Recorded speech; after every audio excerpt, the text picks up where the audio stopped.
Hello, and welcome to this podcast presented by LexisNexis. Because the law is everywhere, at the heart of our lives and our discussions, this series brought to you by LexisNexis and guests will cover current issues that impact us daily. Thank you for tuning into this podcast about Ontario Coroner's Inquests where mental health is an issue.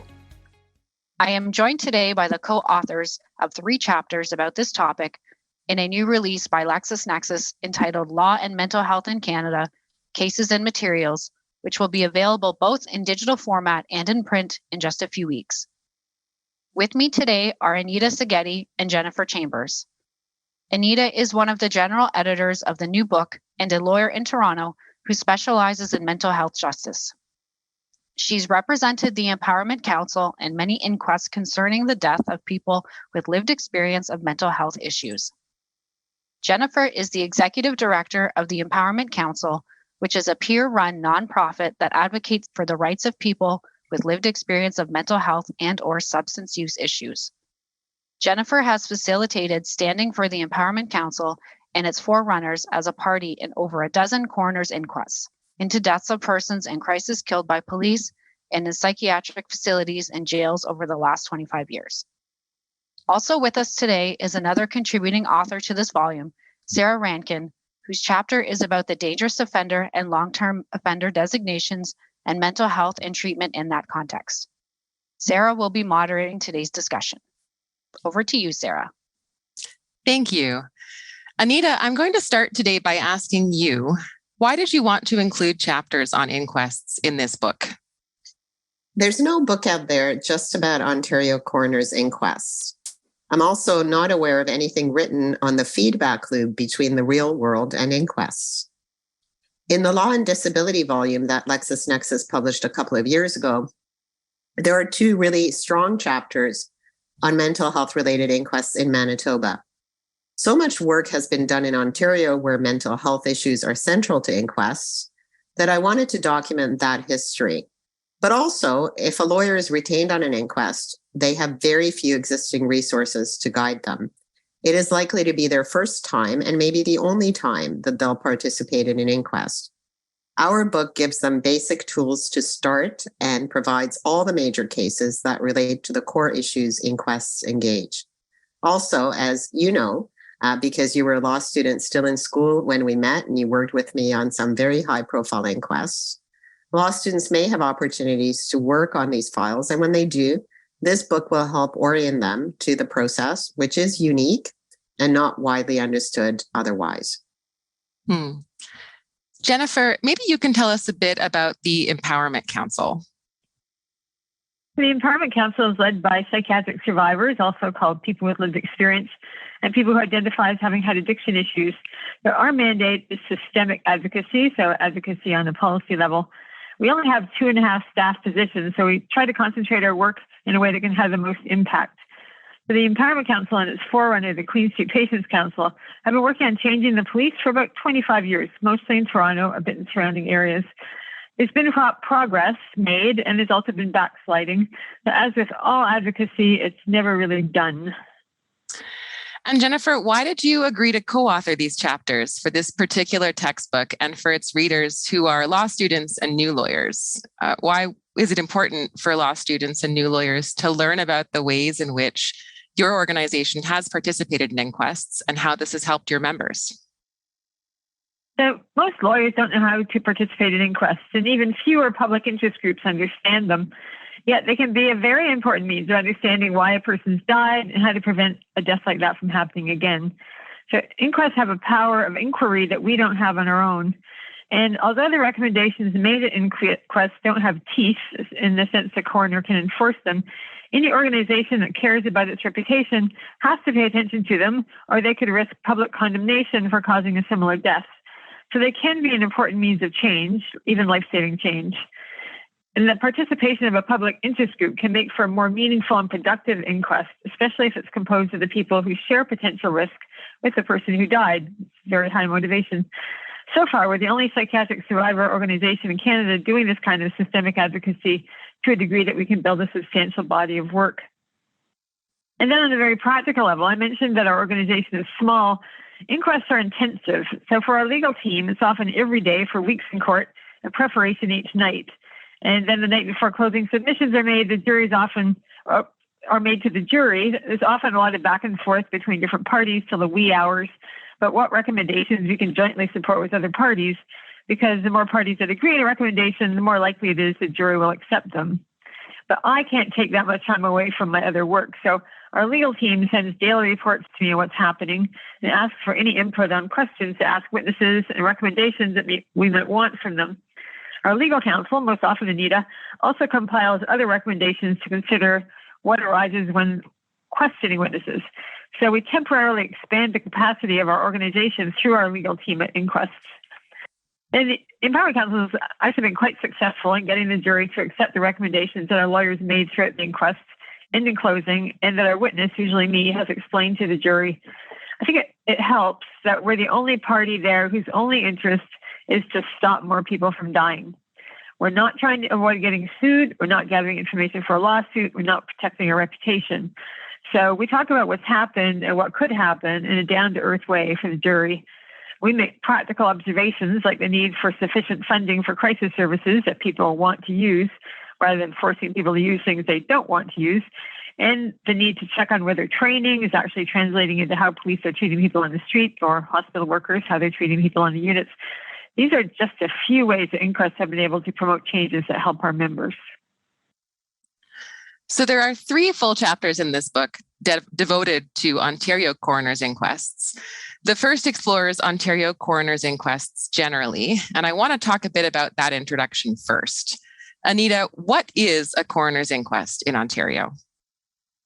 A coroner's inquest examines the circumstances of a death. There are mandatory inquests, such as when someone dies in police custody, which includes all the police shooting inquests. And then there are discretionary inquests the coroner may call to examine a systemic issue. The function of the inquest is to make findings of fact about the death to determine what happened. There's also a preventative aspect in recommendations for going forward to prevent future such deaths. The coroner's motto, which is one of my favorite things about these inquests, the coroner's motto is, "We speak for the dead to protect the living." The inquest findings cannot lay blame or find fault with any party. And what does an inquest look like? How does it proceed? Inquest proceeding happens in a court, although these days often virtually, usually presided over by a doctor. Recently in Ontario, we've changed Coroner's Act to allow lawyers to preside over some inquests. There is a jury who will decide the matter and render a verdict. The jury can ask questions throughout the proceeding, which can be really interesting, give you some insight into what the jury's thinking and wondering about. The jury must determine how and when the death occurred. They have to answer 5 questions: who died, when, where, how, and by what means. They do not have to, but may make recommendations arising out of the inquest. Any recommendation that they do choose to make must be practical and geared toward preventing future death in similar circumstances. And who are the parties to an inquest? There are 2 kinds of parties to inquests: those with private standing and those who meet the test for standing under the public interest standing test. Private standing parties have to have a direct connection to the deceased or to the circumstances of the death. The private standing parties are usually family, and then anyone whose conduct may become the subject of censure or criticism. The public interest standing test requires that the group applying for standing have, first of all, a direct interest in the inquest, and secondly, a unique perspective and special expertise in the issues in the inquest. Public interest interveners are seen as the change makers, looking for broad recommendations for improving systemic issues that may have contributed to the death. Private interest parties involved with the death are generally trying to defend their reputation or maintain the status quo, resisting systemic changes which may imply there's room for improvement in their existing practices. The law of standing and the chief coroner's approach to standing has evolved over the last 20 years.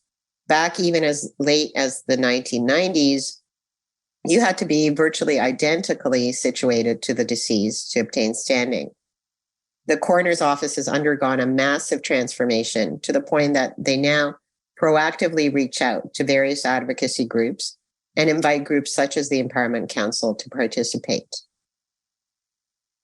Who defines the scope of an inquest, and why does that matter? That's a good question.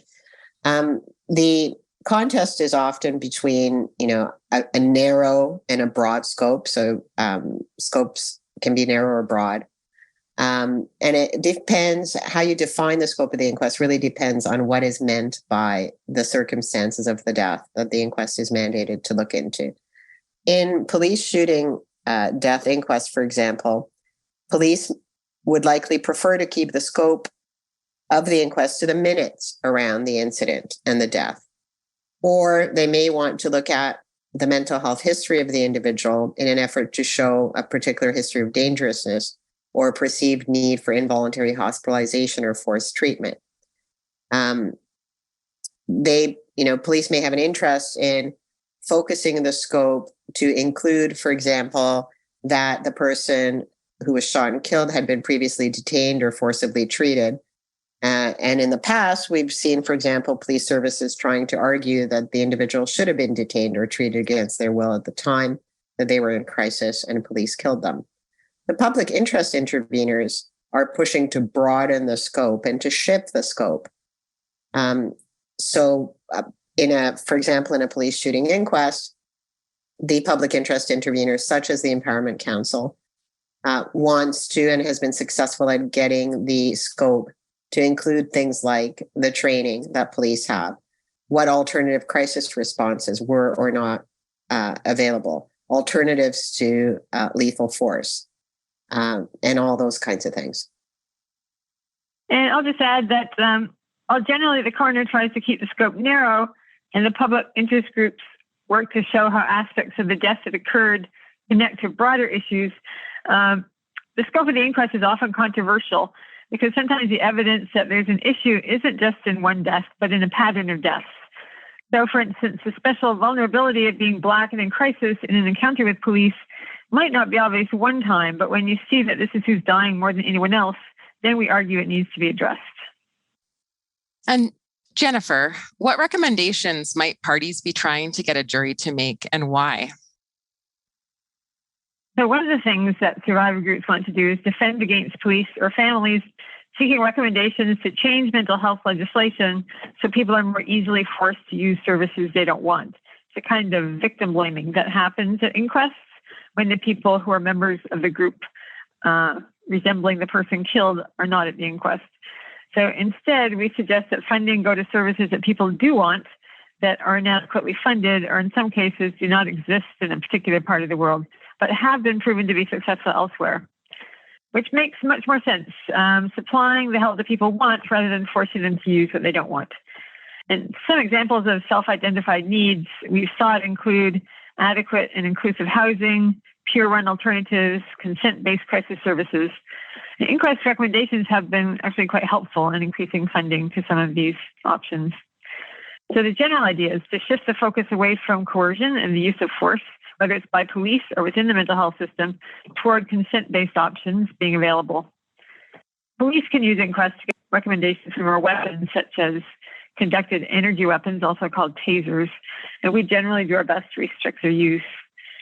So some technology, both we and the police have been leery of at first, like body-worn cameras, but now both see as a possible new tool for police accountability.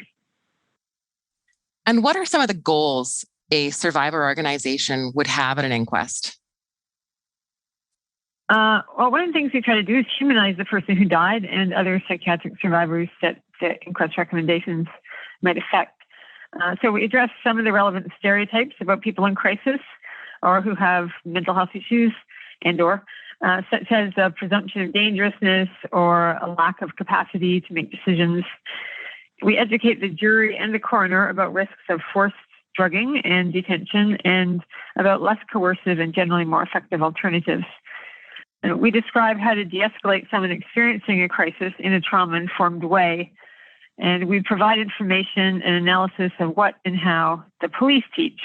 We reviewed in between inquests. We're involved in reviewing the training and education that the police do, which is something we've achieved because of inquests.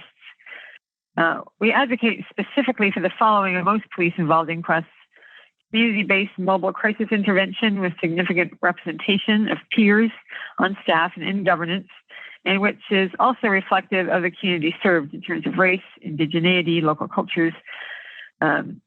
Mandatory training of police by survivors geared to de-escalation, and direct involvement of survivors in policy and practices through all levels of decision-making, whether it's policing or hospitals or other institutional settings.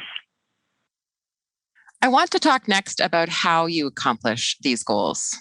Anita, what are some of the strategic considerations in representing a psychiatric survivor organization at a coroner's inquest? So just thinking about the lawyering practice aspect of representing an organization like the Empowerment Council, for example, it's very important, although, kind of difficult to do, but it is actually important to come to the inquest with a provisional list of recommendations that we want to get from the jury. And it's going to be provisional because obviously we haven't heard the evidence yet. We have a brief, but we haven't heard or tested the evidence. Nonetheless, you come to the inquest with, a wish list of recommendations that at the end of the day, we want the jury to make. And then expand on these as we learn more at the inquest about what happened and why. Obviously, we also need to get the facts into evidence to support any recommendation that we want the jury to make at the end of the inquest. And although this sounds really self-evident, it's quite easy to forget about, because if you put a recommendation to a witness and they adopt it, you think, well, there you go. There's an evidentiary basis for the jury to make that recommendation, but it's really not obviously there. You need to get some actual evidence so the jury can base that recommendation on what they've heard as facts and evidence. So you've got to get that evidence out of the witnesses, from policing and other witnesses called by the coroner and others. You can also very effectively, and this I think often a turning point in the inquests I've participated in, you can put your own witness on the stand, and we'll sometimes have our own experts in different areas and different inquests. And we'll also very often, pretty much all of the time, when the Empowerment Council participates, ask that Jennifer be allowed to testify and educate the jury about a lot of the things that we want them to think about, make recommendations around. So you can also do what I've mentioned, which is, come with a stack of previous inquest juries' recommendations that pertain. And from those other inquests, put the recommendations to the various witnesses. You can put them to institutional witnesses and say, your organization was directed to do such and such some number of years ago by the jury in this other related inquest. Have you done this or have you not done it? And if not, why not, in terms of implementing prior recommendations? So, it is important to probe, for example, policing witnesses about why previous recommendations have not been implemented, if you know that that's the case. And another sort of lawyering strategic aspect of coroner's inquests is you got to play nice in the sandbox. You've got to be able to work collaboratively with the other lawyers. It's not an adversarial process in the sense that we're used to as defense lawyers or criminal trials. You really do have to row in the same direction.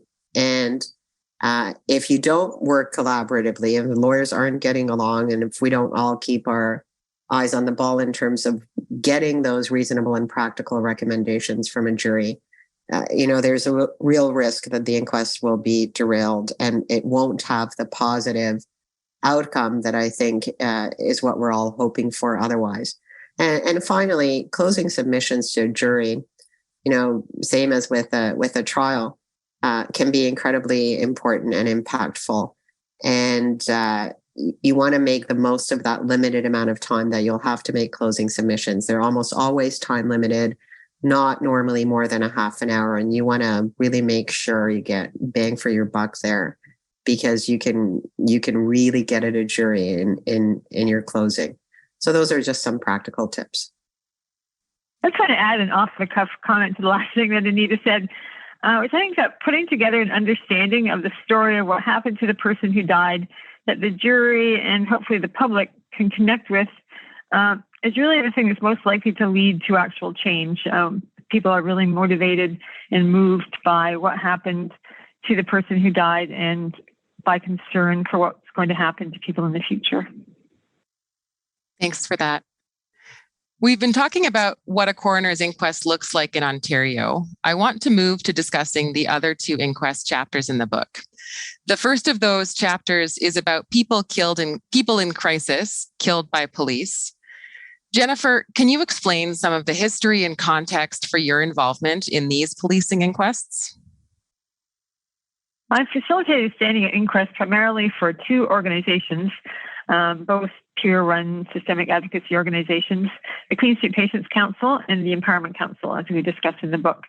So I've been doing this for about 25 years. It took a while before coroners trusted that we were credible and practical participants, that we were not going to use the inquest to grandstand on matters that weren't related to the facts of the inquest. We have to make a general agreement at the start of an inquest, typically, not to expand the scope of the inquest, but at the same time, we can push. So we can push to include witnesses who can present evidence that we will argue is within the scope, such as racism.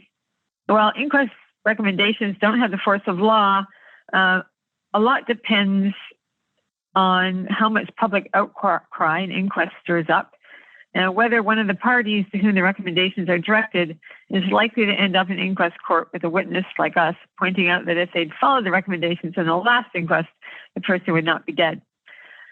So as a result of their repeated requirement of appearing in inquest, the Toronto Police Service responds to inquest recommendations, especially in cases that get a lot of publicity. Not saying they don't also care, some do, but it's also a motivating factor, what reputation people have. So probably the most important recommendation we ever got at an inquest in an ongoing way was for the creation of standing bodies that advise the Toronto Police Services Board on mental health and addiction and anti-racism on an ongoing basis. So those panels are where we can state whether the recommendations are implemented in a meaningful way, which is a critical part of whether they are going to make a difference. So, for example, the Mental Health and Addiction Advisory Panel and the Anti-Racism Advisory have advocated for demographic information to be kept on the use of force. We've also stated the need to do a cross-sectional analysis of that deadly intersection of force, being in crisis, and being Black. Some of this data is now available in a public portal. Some of it's going to be analyzed and put up within the next year. Transparency allows for accountability. So we know when someone's killed, but we also want to ask them to track the force that we don't see, which isn't necessarily inquested. So panels can advocate in this area as well. Anita, the last of the chapters on inquests in the book focuses on institutional deaths of people with lived experience of mental health issues in jails and psychiatric facilities. Tell us about the kinds of issues these inquests tend to raise. The coroner's inquests play a vital role in the investigation of deaths that occur when people are confined in an institutional setting.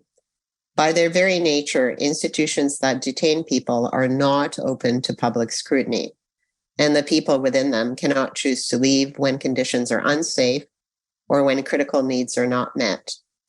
Investigations that are internal to the institution or conducted by a similar institution or by a collective body of such facilities or their governing body all have a clear conflict of interest. Public interest intervention, therefore, takes on a heightened importance in institutional deaths of individuals with serious mental health issues.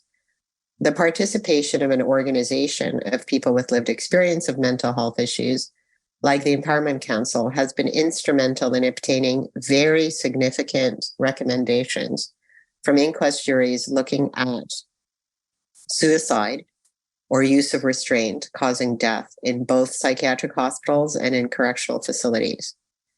In chapter 18 of our new book, we focus on the participation of the Empowerment Council as a party in several inquests where people who had mental health issues died in mechanical restraints or took their own life within an institution.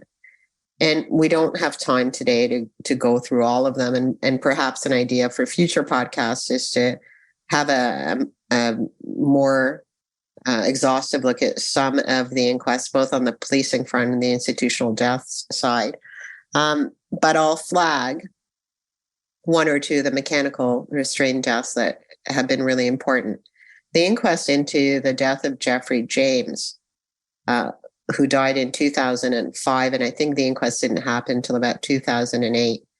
But the coroner's inquest into the death of Jeffrey James was a really pivotal moment in Ontario in terms of the use of physical or mechanical restraints in psychiatric institutions. Jeffrey James was a 34-year-old Black man who died at the Centre for Addiction and Mental Health after more than 5 days in physical, also known as mechanical restraints. Another man in CAMH also died in restraints in the same approximate time period, although his death was not inquested. The reason no inquest was held into the earlier restraint-related death was that such inquests were not mandatory until the Coroner's Act was ultimately amended to require them.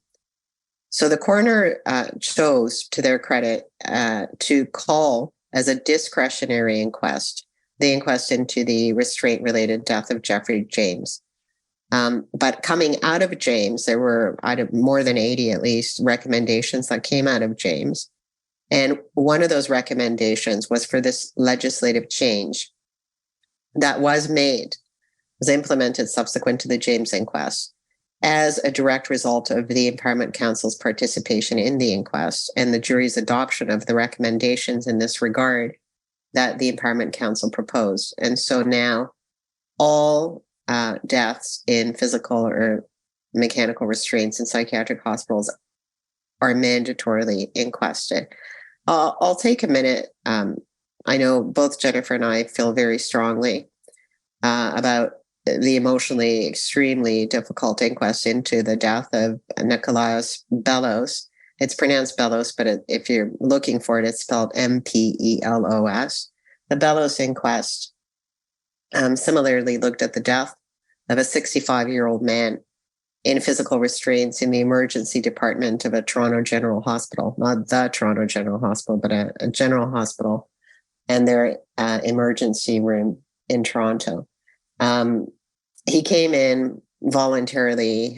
He felt that his meds were out of whack and he wasn't feeling well. So he called 911 and police came to pick him up, safely delivered him to the hospital. And then, you can read about it in our book, but a whole series of misunderstandings, miscommunications, and misapprehensions, largely based on various implicit and other biases and stereotypes, sort of took a hold of his course in the hospital. He ended up in physical restraints several times. He was perceived to be aggressive and assaultive when, in fact, as it turned out, it was not the symptoms of his schizophrenia that were worsening. It was not that he was under-medicated. Our expert at the inquest into his death told us he was most likely suffering from hospital-induced delirium, and everything that was being done to him was making that worse. He died in his, I think, third application of physical restraint, and the ultimate horror in his death is that in the end, nobody even noticed that this man had died for many hours after the fact. It's a very difficult case that we look closely at in the book. So also on the institutional side, I've participated in a lot of suicides in secure psychiatric facilities and in prisons, most often suicides by hanging.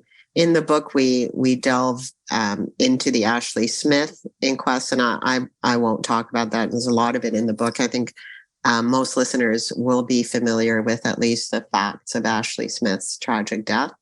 But I'll take a minute to talk about G.A., who's identified as by his initials only, as a young person, just 17, when he hanged himself in the secure detention wing of a youth secure detention and treatment center in Toronto known as SILAPS in May of 2008. He was waiting for an assessment report to be delivered of his criminal responsibility in relation to having assaulted his sister. I believe he either slapped or punched his sister. GA had been clear from his first court appearance that he was pleading guilty to the offenses charged. He wanted to plead guilty. He acknowledged assaulting his sister, and he wanted to proceed to sentencing every time that he was before the court. Again, a whole series of misapprehensions, misunderstandings, miscommunications, a whole ton of serious confusion among all the justice system participants, including things like, he was appointed an amicus curiae, a friend of the court, but he was still self-representing. He was not brought up from the cells when there were discussions about the delays in getting this assessment. And at the end of the day, the delay itself got to him. The ensuing events were never consistent with his clear instructions that he was giving as a young person, and the law that pertained to his situation was not well understood by anyone involved. And in the end, after one of his court appearances, after dinner in the institution, he took his own life. It was a very, very difficult inquest and an incredibly tragic, totally preventable death. So those are just some of the institutional inquests that we have a closer look at in the book. Thank you. Thank you both for joining me to talk about the forthcoming book and the important work which has informed these chapters. Thanks for having us. Thank you. Thank you both. Oh, my pleasure.